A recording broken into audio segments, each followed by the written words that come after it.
சிவகங்கை மாவட்டம் திருப்புவனம் பகுதியில் விளையும் விதையில்லா பப்பாளி பழங்கள் கேரள மாநிலத்திற்கு அதிக அளவு விற்பனைக்கு அனுப்பப்படுகின்றன.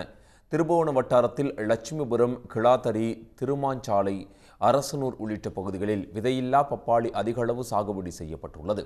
இதை சர்க்கரை நோயாளிகள் விரும்பி சாப்பிடுவர் என்பதால் கேரளாவில் இருந்து வியாபாரிகள் நிலத்திற்கே வந்து பழங்களை வாங்கிச் செல்கின்றனர்.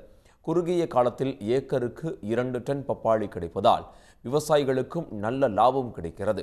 தற்போது குளிர்காலம் என்பதாலும் 1 டன் பப்பாளி 8000 முதல் 10,000 ரூபாய்க்கு விற்பனையாவதாலும் இன்னும் முழுவீச்சில் பழங்கள் பறிக்கப்படவில்லை.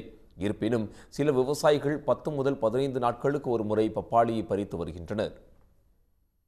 இந்த ரெட் லேடி பப்பாளி நல்ல ஈல்டு வரும். அதாவது எப்படின்னா 40 டன் வரைக்கும் கூட வரும் ஏக்கருக்கு.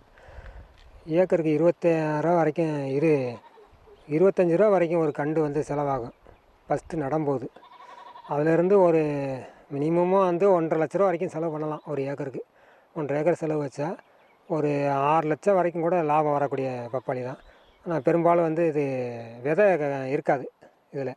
ஆனால் கேரளாவுக்கு ஏற்றுமதி நிறையா போகும். இங்கே குறுகிய கால பயிரான இந்த ரெட் லேடி ரக பப்பாளி திருப்புவனம் சுற்றுவட்டாரத்தில் சமீப காலமாக அதிக அளவில் பயிரிடப்படுகின்றன. 2 ஆண்டுகள் மட்டுமே இது பலன் தரும் என்பதால் அதன்பின் இதை அழித்துவிட்டு விவசாயிகள் வேறு விவசாயத்துக்கு மாறிவிடுகின்றனர். உடனுக்குடன் செய்திகளை தெரிந்து கொள்ள சன் நியூஸ் பெல் ஐகானை கிளிக் பண்ணுங்க.